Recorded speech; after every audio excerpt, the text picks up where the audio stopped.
Aujourd'hui, je vais partager avec vous 3 signes effrayants qui indiquent qu'une personne probablement ira en enfer. Mais il y a quelque chose d'absolument crucial que vous devez aussi savoir, et c'est ceci. L'un de ces signes est plus mortel que tous les autres mis ensemble. Et je veux voir si vous pouvez deviner lequel de ces signes est le plus puissant des 3, avant que je ne vous révèle la réponse. Premièrement, vous êtes obsédé par les choses de ce monde. Je crois que le mot le plus terrifiant de toute la Bible est le mot « souviens-toi ». Saviez-vous que Jésus a raconté une parabole qui était en fait vraie? Il a parlé d'un homme riche et d'un pauvre appelé Lazare.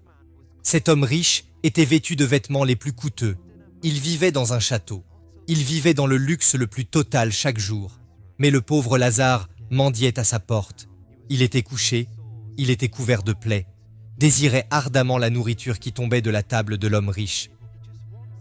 Il voulait juste quelques miettes pour essayer de satisfaire cette faim douloureuse qu'il avait. Mais finalement, les 2 hommes sont morts. L'homme riche est descendu en enfer, mais le pauvre Lazare est allé au ciel parce qu'il aimait le Seigneur. En enfer, l'homme riche s'écria. Saviez-vous que les gens crient en enfer? Les gens prient en enfer, mais il est trop tard, il n'y a pas d'espoir. Cet homme riche s'écria. Ô Père Abraham, veux-tu envoyer Lazare pour qu'il trempe le bout de son doigt dans l'eau et qu'il le mette sur le bout de ma langue, car je suis dans un tourment total, dans les flammes de ce feu. Mais Abraham a répondu par ces 2 mots. Mon enfant, souviens-toi. Souviens-toi. Vous voyez, mes chers amis, il n'y aura pas de perte de mémoire en enfer. Vous vous souviendrez de chaque fois que vous avez rejeté le prédicateur. Vous vous souviendrez de chaque fois où vous avez choisi vos propres voies au lieu des voies de Dieu. Vous vous souviendrez de chaque fois où vous êtes passé devant une église alors que vous saviez que les portes étaient ouvertes pour venir écouter le message salvateur de Jésus-Christ, mais vous l'avez rejeté. Vous vous souviendrez de chaque fois quand quelqu'un a essayé de vous mettre une brochure d'évangile dans votre main pour vous parler du salut par le Christ seul, et vous serez hanté par ce souvenir pour l'éternité. Pourquoi ne me suis-je pas repenti?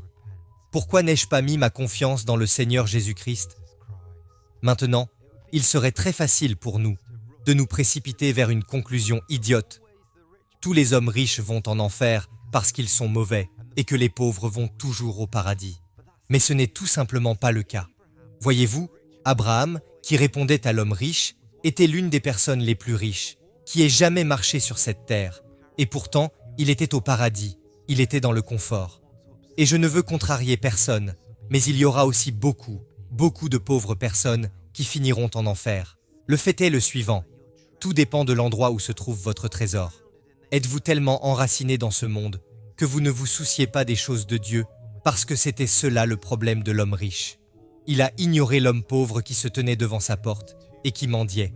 Il était trop préoccupé par lui-même et par les choses de cette vie. Dans mon pays, nous avons des éco-guerriers appelés Insulate Britain. Savez-vous ce qu'ils font? Ils courent devant les routes les plus fréquentées du Royaume-Uni, sortent leurs banderoles et ils se collent à la route pour provoquer un embouteillage du trafic et attirer ainsi l'attention sur leur campagne. Pourquoi est-ce si frustrant?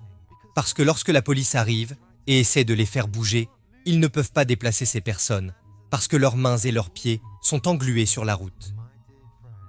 Et mon cher ami, je crois qu'il y a beaucoup de gens qui professent être chrétiens, mais dont les mains sont collées aux choses de la terre. Supposons que le Seigneur Jésus-Christ vienne maintenant, et qu'il appelle tous ses saints à le rencontrer dans le ciel, et qu'il se lève, beaucoup de ces mêmes personnes auraient les mains collées à leur ordinateur portable et à toutes les saletés qu'il contient. Ils auront les mains collées à leur voiture, à leur carrière, à leur plateforme de médias sociaux, à leur maison. Ils ne voudraient pas se lever pour le Seigneur Jésus-Christ. Ils ne bougeraient pas, parce que, comme l'a dit l'apôtre Paul à propos de Démas, ils sont tombés amoureux des choses du siècle présent. Serez-vous prêts lorsque le Seigneur Jésus-Christ viendra et qu'il vous dira de vous lever, de venir avec moi au ciel et bâtissons un nouveau royaume? Ou êtes-vous satisfait du royaume du diable et des choses de ce monde? Alors à vous, pensez-vous que le premier signe est le plus inquiétant, que vous irez probablement en enfer? Nous allons le découvrir très bientôt. Deuxièmement, vous pensez que vous êtes une bonne personne. J'espère que cela ne vous arrivera pas. Mais supposons que ce soir soit votre dernière nuit sur la planète Terre, et que vous vous teniez devant le Créateur de l'univers, et qu'il vous dise « Pourquoi devrais-je vous laisser entrer dans mon paradis ?» Diriez-vous « Parce que je suis quelqu'un de bien ?» Diriez-vous « Parce que je vais à l'église ?» Diriez-vous « Parce que j'ai fait des choses religieuses ?» Si vous avez répondu à l'une de ces questions, je ne veux contrarier personne, mais je dois vous dire ceci. Je crois vraiment que le Seigneur se retournera et te dira ces mots. Retire-toi de moi, je ne t'ai jamais connu. Pour tous ceux qui pensent qu'ils sont une bonne personne, savez-vous que le Seigneur Jésus-Christ a dit ces mots? Personne n'est bon, si ce n'est Dieu seul. Nous avons dit des mensonges, et la Bible dit que tous les menteurs auront leur part dans les temps de feu. Nous avons parfois été orgueilleux, et la Bible dit que Dieu résiste aux orgueilleux. Chacun d'entre nous a commis l'adultère dans son cœur. Nous avons regardé avec de mauvais désirs quelqu'un qui n'était pas notre mari ou notre femme. Et la Bible dit « Aucun adultère, ni fornicateur n'aura d'héritage dans le royaume de Dieu. » Mais voici une nouvelle étonnante. La miséricorde de Dieu est très large. Même si nous sommes des criminels aux yeux de Dieu, Dieu permet aux criminels d'entrer dans son paradis, mais ils doivent être des criminels purifiés. Comment cela fonctionne-t-il? Eh bien, parce que le Dieu de l'univers a aimé les personnes qu'il a créées, il se soucie d'elles. Il les regarde et leur dit « Je t'ai créé, je t'aime, je veux que tu sois au paradis avec moi. » Ce même Dieu a préparé un sacrifice. Il a donné son Fils précieux, son Fils unique, le joyau même du ciel, et il l'a offert en cadeau à ce monde brisé et pécheur. Et savez-vous que l'une des choses les plus incroyables, les plus stupéfiantes, c'est que le Dieu de cet univers, l'Esprit du Christ Jésus, a pris un corps humain et a vécu parmi nous. Il n'est pas né dans un palais à Rome, il est né dans une petite mangeoire pour animaux, dans une petite ville appelée Bethléem. Il n'a pas fréquenté de célébrités, mais plutôt des collecteurs d'impôts et des pêcheurs. Il n'a pas eu un travail prestigieux dans les chambres du Parlement. Non, le Seigneur Jésus-Christ a travaillé la pierre et le bois. Il a vécu une vie très humble et n'a pas recherché les choses élaborées. Et partout où cet homme est allé, il a laissé de la lumière. Il guérissait les malades. Il nourrissait les pauvres. Il avait de la compassion pour les perdus. Et il est dit de lui que les gens du peuple l'écoutaient volontiers et que cette personne merveilleuse, Dieu en chair, a volontairement donné sa vie pour nous sauver, vous et moi. Il a été mis sur une croix, et là, sur la croix, mon Sauveur est mort pour vous. On lui a enfoncé des clous dans les mains et les pieds. On lui a enfoncé une couronne d'épines dans le crâne. On lui a craché dessus, on l'a battu, on s'est moqué de lui, et tout le monde l'a montré du doigt en disant « Lui, regardez ça, le Fils de Dieu, si tu es le Fils de Dieu, descends toi-même de la croix. » Il a enduré la honte de la croix, d'être puni, moqué, pour que vous et moi puissions être pardonnés. Mais vous savez le pire, c'est que je ne peux pas l'exprimer avec des mots. Mais il y avait ce sentiment que tout ce que nous avions fait de mal, tous nos mensonges, tous nos péchés, toutes les fois où nous avons juré, toutes les fois où nous avons été lascifs et orgueilleux, toute la violence du monde, a été à un moment donné pressée en un seul instant. Elle a été déposée, elle a été enfermée dans le corps du Christ. Et c'est là qu'il a été tourmenté, c'est là qu'il a été puni. Il a enduré la colère de Dieu, afin que vous et moi puissions être libérés, pardonnés et purifiés, parce que le sang de Jésus peut laver tous nos péchés. Une goutte peut laver le plus vil des pécheurs. Une goutte, une demi-goutte, peut rendre la personne la plus méchante, totalement propre aux yeux de Dieu. Pourquoi? Parce que le sang du Fils de Dieu est si précieux. Et mes chers amis, je dois vous demander maintenant, avez-vous confiance en ce sacrifice? Faites-vous confiance au seul Fils de Dieu, Jésus-Christ? Ou faites-vous confiance à vos propres bonnes œuvres? Avant de rendre son dernier souffle, Jésus-Christ a prononcé ces 3 mots. Tout est accompli. Que voulait-il dire par là? Il disait, le prix a été payé. J'ai donné un sacrifice, la porte est ouverte, et c'est une porte large de la miséricorde de Dieu. Et quiconque s'humiliera, quiconque se repentira, qui abandonnera ses vieilles habitudes, et qui cherchera le pardon de Dieu. Quiconque franchira cette grande porte, et entrera. trouvera la vie éternelle de l'autre côté. À vous donc. Pensez-vous que le numéro 2 est le signe le plus dangereux, que vous irez peut-être en enfer? Nous allons le découvrir dans un instant. Le troisième signe que vous irez peut-être en enfer, c'est qu'il n'y a pas de fruits dans votre vie. Jésus a un jour réprimandé les pharisiens et les sadducéens en disant « Déjà la cognée est mise à la racine des arbres. Tout arbre donc qui ne produit pas de bons fruits sera coupé et jeté au feu. » L'un des premiers sermons que j'ai écrits s'intitulait « Jésus et sa hache ».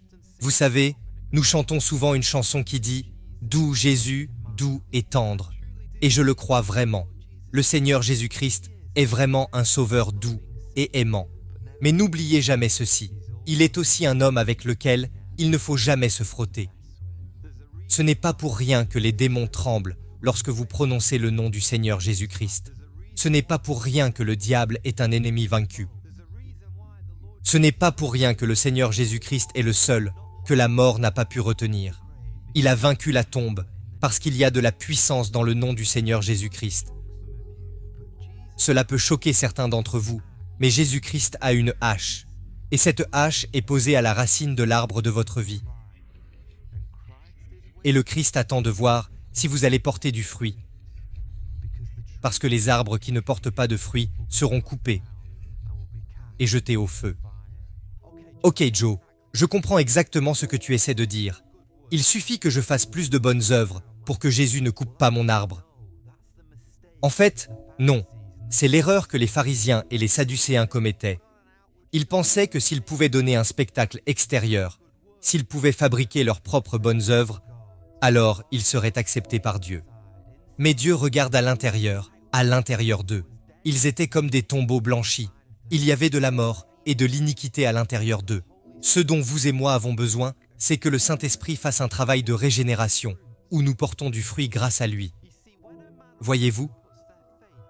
Quand un homme ou une femme met sa foi dans le Seigneur Jésus-Christ, le Saint-Esprit vient et habite dans ce vase d'argile.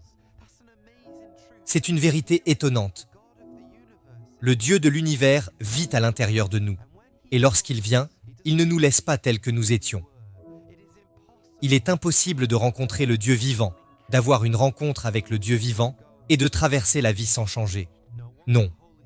Une fois que le Saint-Esprit est en vous, il vous convainc de péché, il vous polit, vous conforme et vous débarrasse des aspérités de la vie pour vous faire ressembler davantage au Seigneur Jésus-Christ. Et avec le temps, vous porterez des fruits. Parce que le Saint-Esprit accomplit une œuvre de régénération à travers vous. D'accord, le fruit peut être petit parfois, le fruit peut être peu impressionnant, mais dans la vie d'un vrai croyant, il y aura toujours des fruits. Jésus-Christ a dit, « Vous les reconnaîtrez grâce à leurs fruits ». Et vous pouvez dire qu'il y a un croyant en face de vous parce qu'il portera les fruits du Saint-Esprit. Il sera sensible au péché, il désirera par-dessus tout connaître Jésus-Christ pour être plus proche de lui.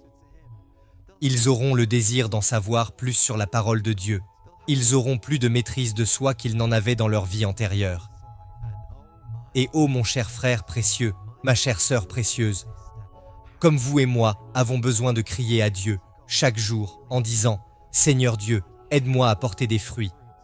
Permets au Saint-Esprit de faire ce travail en moi, de me façonner, de me modeler. Tu es le potier et je suis l'argile. Fais quelque chose à travers moi. Car il ne s'agit pas d'une œuvre que nous pouvons inventer nous-mêmes. Nous avons besoin qu'il travaille à travers nous. Je vous demande donc encore une fois, quel est, à votre avis, parmi ces 3 signes, le signe le plus dangereux qu'une personne pourrait finir en enfer? Eh bien, ce n'est pas le numéro 3, c'est en fait le numéro 2.